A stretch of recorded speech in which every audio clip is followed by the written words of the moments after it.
नमस्कार दोस्तों, आप सभी का स्वागत है हमारे YouTube चैनल संस्कृताम्बुजम पे। हम लोग कारक प्रकरण पढ़ रहे हैं, जिसमें कारक में प्रथमा विभक्ति खत्म हो चुकी है।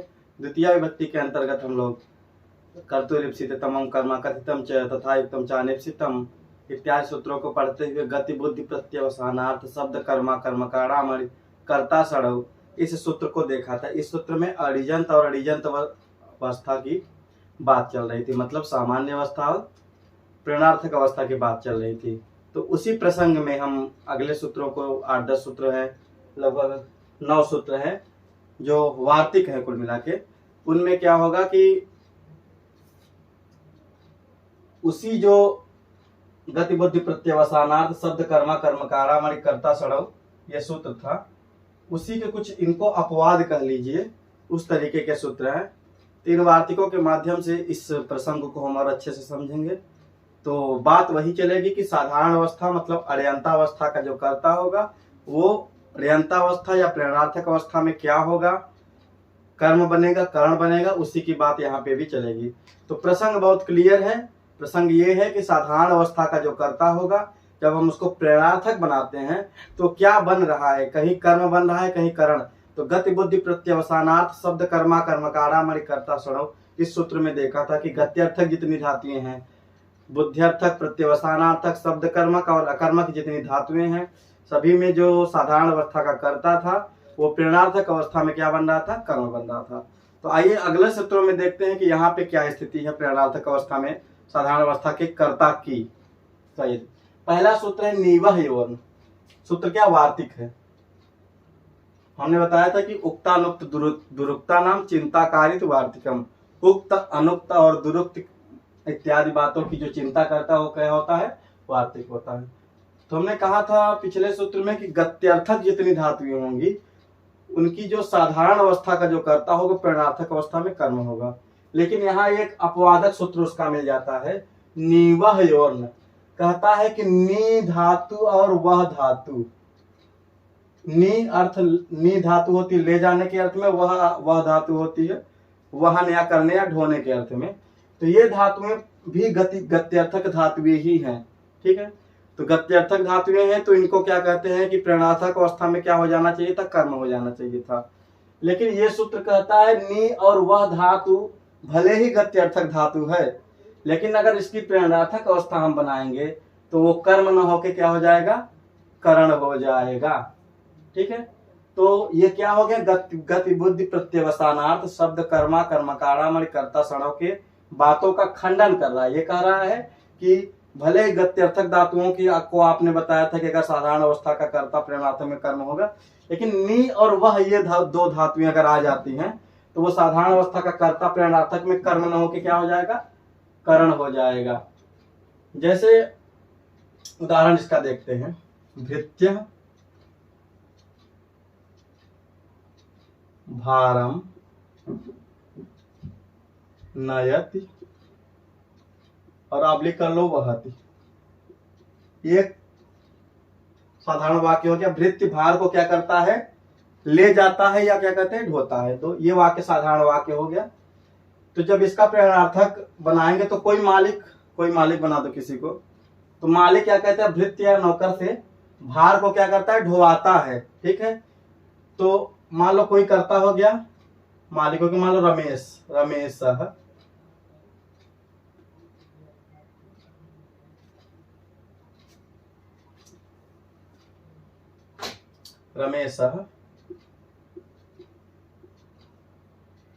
भृत्य जो था वो साधारण अवस्था था, तो प्रेरणार्थक अवस्था में क्या होगा, कर्म न होके करण हो जाएगा। कर्म तो गति बुद्धि प्रत्यवसानार्थ शब्द कर्मा कर्मकारामणि कर्ता सड़ौ से साधारण अवस्था करता प्रेरणार्थक अवस्था में कर्म बन रहा था, लेकिन यहाँ पे कर्म नहीं होगा। ये कहता है कि निवह योर्न, नी और वह धातु का प्रयोग होगा तो साधारण अवस्था का कर्ता प्रेरणार्थक अवस्था में करण न हो, कर्म न होके क्या हो जाए, करण। तो ये हो जाएगा भृत्येन, भृत्यम नहीं बनेगा, भृत्येन भारम नाययति वाहयति। रमेशा वृत्तेन भारम नायति वाहयति। वाह। रमेश भृत्येन भारम नायत वाहयत। तो रमेश क्या है, भृत्य से भार ढोवाता है या तो रमेश यहाँ पे क्या हो गया, साधारण अवस्था का कर्ता प्रेरणार्थक अवस्था में कर्म न होके करण बन जा रहा है। ठीक है, तो साधारण अवस्था का कर्ता प्रेरणार्थक अवस्था में कर्म न होके करण हो जा रहा है। एक सेकंड रुकिए। हाँ दोस्तों, तो हम चल रहे थे कि हम बात कर रहे थे कि गत्यर्थक जो धातुएं होती हैं वो साधारण अवस्था में जो कर्ता होता है वो प्रेरणार्थक अवस्था में कर्म बन जाता है। गतिबुद्धि प्रत्यवसानार्थ शब्द कर्मा कर्म कारामण कर्ता सड़व से। लेकिन निवह योर जो सूत्र है ये उसका अपवादक सूत्र है। वो कहता है कि नी और वह धातु भले ही गत्यर्थक धातु हैं, लेकिन अगर ये प्रयोग होंगी तो साधारण अवस्था का कर्ता प्रेरणार्थक अवस्था में कर्म न बन के क्या बन जाएगा, करण बन जाएगा। ठीक है, तो भृत्य भारम नयति वहति वा, तो यहाँ पे क्या हो जाएगा, भृत्य की जगह भृत्यम नहीं होगा, भृत्येन बन जाएगा करण होके। तो भृत्येन भारम नायति वाहयति वा।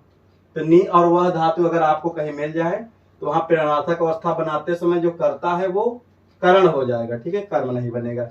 यह अपवादक सूत्र है पहला।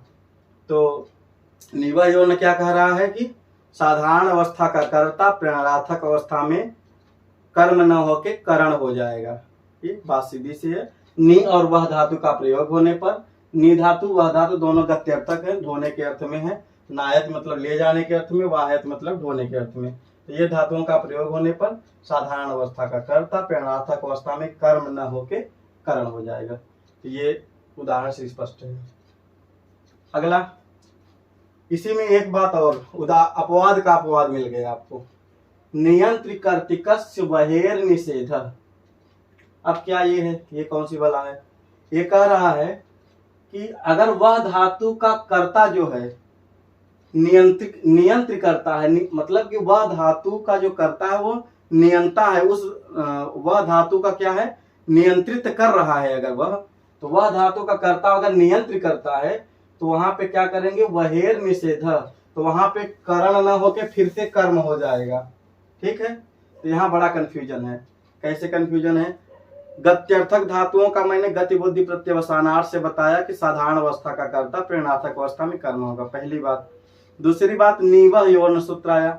इसने कहा कि नी और वह धातु भले ही गत्यर्थक हैं, लेकिन इनमें साधारण अवस्था कर्ता कर्म न होके करण हो जाएगा। ठीक, ये भी बात मैंने मान लिया। तीसरी बात आई नियंत्रिकर्तिकस्य। तो अगर कोई वह धातु प्रयोग हो रही कहीं पे, वाहयत जो है वह धातु है, कहीं प्रयोग हो रही है, उसका जो कर्ता है वो नियंता है उस क्रिया का, तो ऐसी धातुओं का प्रयोग होने पर वहां पे करण न होके फिर क्या हो जाएगा, कर्म बन जाएगा। जैसे वाहाह रथम वाहयति वहति।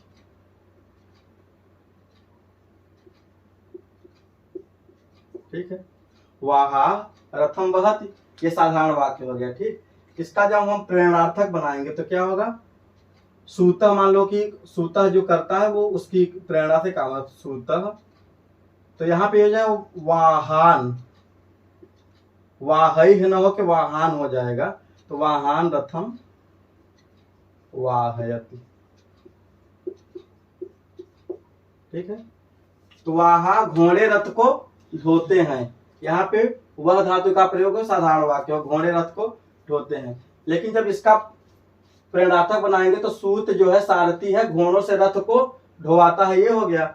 लेकिन क्या हो गया कि जो वाहा जो घोड़े थे वो रथ के आगे नियंत्रितकर्ता हो गए। और नियंत्रितकर्ता अगर कहीं पे प्रयोग हो जाए तो वहां पे भले ही वह धातु है, उसका क्या होगा, साधारण अवस्था का कर्ता प्रेरणार्थक अवस्था में कर्म हो जाएगा। तो पहले कर्म हुआ, फिर निवह योन सूत्र ने कर्म का निषेध करके करण किया, फिर कहा कि नियंत्रितकर्ता अगर हो तो वहां पे वह धातु का प्रयोग होने पर भी करण न होके फिर कर्म हो जाएगा। तो सूतः वाहन रथम वाहयति, ये बात हो गई। ये दूसरा सूत्र, ये पहला गति बुद्धि प्रत्यवसानार्थ, उसका अपवादक ये होगा और इसका अपवादक हो गया। तो अपवादक का अपवादक मतलब उसका समर्थक हो गया। तो वो भी कर्म संज्ञा कर रहा था, ये भी कर्म संज्ञा करके वाहन हो गया, कर्मणि द्वितीया से द्वितीय व्यक्ति का प्रयोग होगा। तो सूतः वाहन रथम वाहयति, ये बात स्पष्ट हुई। स्पष्ट कैसे हुई, शुरू से फिर से एक बार देख लेते हैं। गति बुद्धि प्रत्यवसानार्थ शब्द कर्मा कर्मकारामणि कर्ता सणव सूत्र ने कहा कि जो गत्यर्थक धातुएं होंगी वहां पे साधारण अवस्था का कर्ता प्रेरणार्थक अवस्था में कर्म हो जाएगा। ठीक है, मैंने मान लिया। उसके बाद अगला सूत्र है निवह योर्ण। इसने क्या कहा कि भले ही गत्यर्थक धातु हो लेकिन नी और वह ये दो धातुएं स्पेशल इन्होंने कह दिया, नी और वह धातु का अगर प्रयोग आप कर दोगे तो वहां पे साधारण अवस्था का कर्ता प्रेरणार्थक अवस्था में कर्म न होके करण हो जाएगा। तो गति बुद्धि का बाध किया कि नहीं, बाध कर दिया। इसके बाद आया नियंत्र कर्तिकस्य वहेर निषेध। कहा कि वह धातु का प्रयोग हो और उसका जो कर्ता है वो नियंता करता है, उस क्रिया को नियंत्रित कर रहा है वो, अगर ऐसी बात आ जाए तो वहां पे वह धातु का प्रयोग होने पर उसका जो कर्ता है प्रेरणार्थक अवस्था में करण न होके फिर से कर्म बन जाएगा।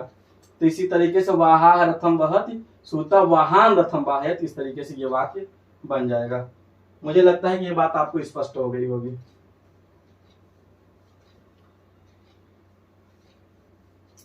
तीसरा सूत्र है, ये वार्तिक है, छोटे छोटे वार्तिक है, इसको हम लोग जल्दी जल्दी देख लेते हैं।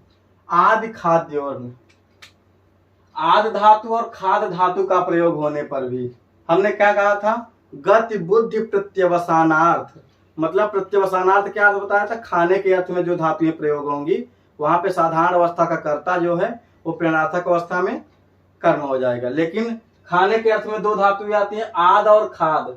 तो कह रहा है कि अद धातु और खाद धातु का प्रयोग होने पर साधारण अवस्था का कर्ता कर्म न होके करण बन जाएगा। ठीक है, तो वो क्या हो गया, गति बुद्धि प्रत्यवसानार्थ का अपवाद किया कि नहीं, क्योंकि कहा था उसने कि प्रत्यवसानार्थक जो धातु होंगी उसमें साधारण अवस्था का कर्ता प्रेरणार्थक अवस्था में कर्म होगा। लेकिन आदि खाद्योर्ण ने कहा न मतलब नहीं। कब नहीं, जब अद धातु और खाद धातु का प्रयोग होगा तो वहां पे साधारण अवस्था का कर्ता प्रेरणार्थक अवस्था में कर्म न होके करण हो जाएगा। जैसे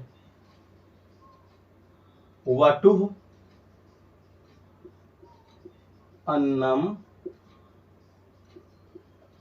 अन्नम अत्ति खादति, दोनों का साथ में हम लोग दे रहे हैं। वटुः अन्नम अत्ति खादति। ठीक है, वटुः अन्नम ये साधारण है कि वटु ने अन्न को खाया, या दोनों का अर्थ खाना, तो वटु ने अन्न को खाया। ठीक है, इसके बाद जब इसका प्रेरणार्थक बनाओगे तो साधारण अवस्था का कर्ता जो है वो कर्म न होके क्या होगा, करण। तो गुरुड़ा की तरह वटुना बन जाएगा, तो क्या होगा, वटुना। ठीक है, अन्नम आदयति, प्रेरणार्थक में इस तरीके से बन जाता है ना डिच प्रत्यय का प्रयोग, आदयति खादयति, वा मतलब अथवा। तो वटुना अन्नम आदयति खादयति, तो अद धातु और खाद धातु का प्रयोग होने पर, अद धातु और खाद धातु का प्रयोग होने पर साधारण अवस्था का जो कर्ता है वो प्रेरणार्थक अवस्था में कर्म न होके क्या हो जाए, करण। तो यहाँ पे करण में तृतीया विभक्ति होती है, कर्तृकाणयोः तृतीया से, तो करण में तृतीया वटुना अन्नम आदयति खादयति, ये बात होगी इस सूत्र से। तो गत्यर्थक धातुओं का अपवादक सूत्र ये था, और प्रत्यवसानार्थक धातुओं का अपवादक सूत्र आदि खाद्योर्ण हो गया। ठीक, अब एक बात और आगे, इसका भी अपवाद कर दिया, भच्छेर हिंसार्थस्य न। अब ये क्या कहता है, अहिंसार्थक, अहिंसार्थक मतलब अहिंसा से संबंधित जो है, अहिंसार्थक भच्छ धातु का प्रयोग होने पर भी, अहिंसार्थक भच्छ धातु का प्रयोग होने पर साधारण अवस्था का कर्ता जो है वो प्रेरणार्थक अवस्था में, अहिंसार्थक भच्छ धातु का कर्ता डिजंत अवस्था में कर्म नहीं होगा तो करण संज्ञा हो जाएगी। ठीक है,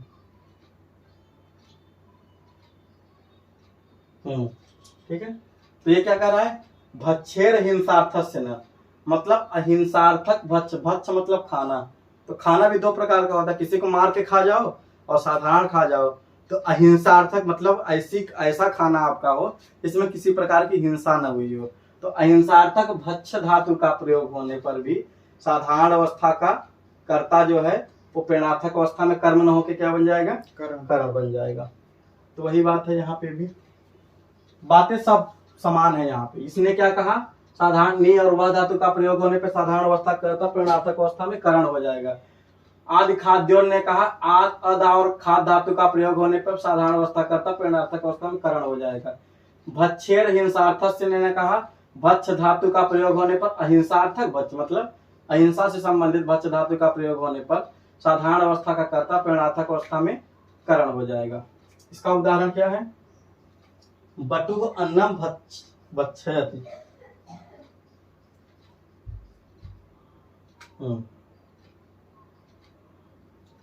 वटु अन्नम भक्षयति। इसका प्रेरणार्थक जब बनाएंगे हम तो हो गया क्या? करण बन के तृतीया विभक्ति होगा कर्तृकर्ण तृतीया से, तो वटुना हो जाएगा। वटुना अन्नम भक्षयति। ठीक है, तो ये हो गया। तो भक्षेर हिंसार्थक मतलब अहिंसार्थक भक्ष धातु का प्रयोग होने पर भी साधारण अवस्था का कर्ता प्रेरणार्थक अवस्था में करण बन जाता है। ये बात स्पष्ट है। इसके बाद अगला सूत्र आता है हाँ, जलपति प्रभृति नाम उपसंख्यानम। जलपति जल्प धातु से संबंधित या जल्प धातु के समानार्थक जितनी भी धातुएं हैं उनको क्या कहते हैं? साधारण अवस्था का कर्ता है, प्रेरणार्थक अवस्था में कर्म हो जाएगा। यहाँ पे फिर से जलपत प्रवृत्ति नाम, जल्प और भास प्रवृत्ति धातुओं का निजंत अवस्था में कर्म संज्ञा हो जाएगा। हाँ, तो जलपत मतलब जलपत मतलब बकबकाना जलपति मतलब होता है। तो जलपत मतलब जल्प और भास धातुओं का प्रयोग, प्रवृत्ति मतलब इनके समान जो भी धातुएं उनका प्रयोग होने पर साधारण अवस्था का कर्ता है वो प्रेरणार्थक अवस्था में कर्म हो जाएगा। जहां पे न लगा, यहाँ पे न लगा, यहाँ पे न लगा, यहाँ पे न लगा, तो इसी ने क्या किया? कर्म का निषेध करके करण हो गया। लेकिन इन्होंने कहा उपसंख्यानम मतलब ऐसा कहना चाहिए था। क्या कहना चाहिए था? कि जल्प और भास धातुओं, जल्प और भास के समान जो धातुएं हैं उनका प्रयोग होने पर साधारण अवस्था का जो कर्ता होगा वो प्रेरणार्थक अवस्था में कर्म हो जाएगा। न लगा देते तो करण हो जाता, क्योंकि न वाले सब करण हो जा रहे थे। तो क्या हो गया? जल्प और भास धातु का प्रयोग होने पर साधारण अवस्था का कर्ता प्रेरणार्थक अवस्था में कर्म बन जाएगा। हाँ, देवदत्ता पुत्रम धर्मम भाषयति। पुत्र देवदत्ता पुत्रम धर्मम भाषयति जल्पयति। देवदत्ता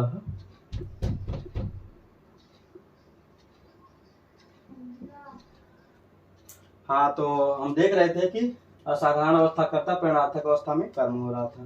थोड़ा सा व्यवधान उत्पन्न हो गया था बीच में।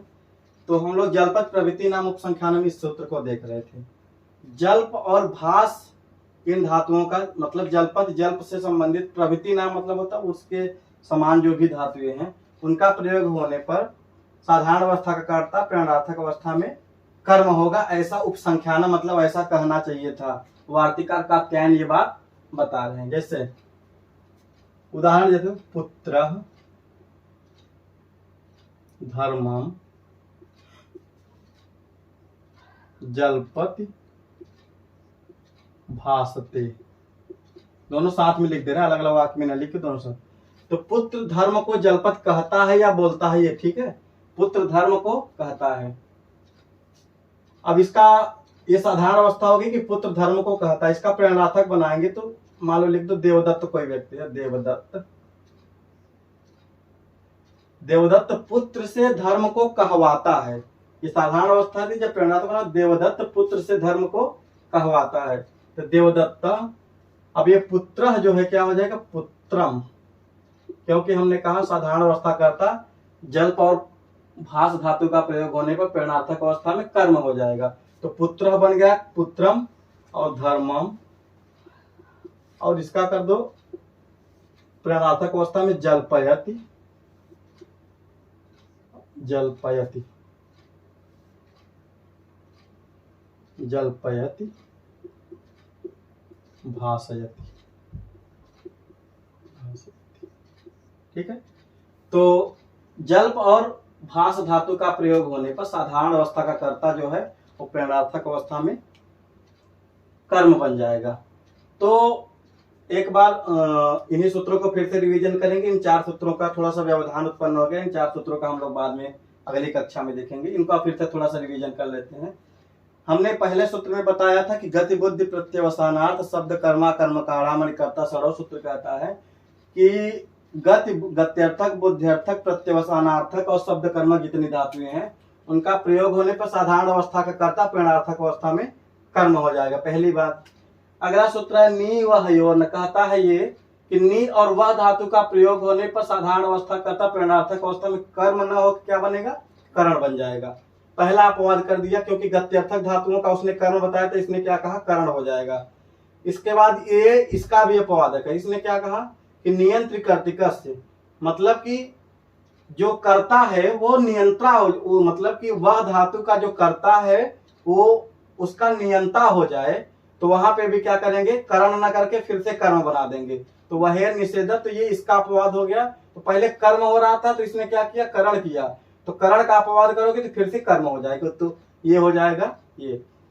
तो वाहन रथम वाहत, ये उदाहरण हम लोग देखे थे। इसके बाद आया है आदि खाद्योर्ण, अदा और खाद धातु का प्रयोग होने पे साधारण अवस्था कर्ता प्रेरणार्थक अवस्था में करण हो जाएगा, क्योंकि न है, न वालों में करण हो जाएगा। करण न करण भिड़ा लेना। भच्छेर हिंसार्थक से न कहता है, भक्ष अहिंसार्थक भक्ष धातु का प्रयोग होने पर साधारण अवस्था कर्ता प्रेरणार्थक अवस्था में करण हो जाएगा। इसके बाद है जलपति प्रवृत्ति नाम उपसंख्यानम, ये कहता है कि जल्प और भास धातु का प्रयोग होने पे साधारण अवस्था का जो कर्ता होगा वो प्रेरणार्थक अवस्था में क्या होगा, फिर से कर्म हो जाएगा, क्योंकि उपसंख्यानम यहाँ पे ना नहीं मिल रहा है तो करण नहीं होगा, ये क्या होगा, कर्म बन जाएगा। ठीक है, तो कर्म करने वाले कौन से सूत्र मिल गए, पहला तो गति बुद्धि प्रत्यवसानार्थ शब्द कर्मा कर्मकारामणि कर्ता सड़व, दूसरा हो गया नियंत्रित कर्तिकस्य वहेर निषेध, तीसरा हो गया जलपत प्रवृत्ति नाम उपसंख्यानम, ये साधारण अवस्था कर्ता को प्रेरणार्थक अवस्था में कर्म बना देते हैं। करण बनाने वाले कौन से, नीवह्योर्न, आदि खाद्योर्न, भच्छेर हिंसार्थस्य न, ये हो गए। इसके बाद इन चार सूत्रों को हम लोग अगली कक्षा में देखेंगे। आज के लिए इतना ही, बहुत बहुत धन्यवाद।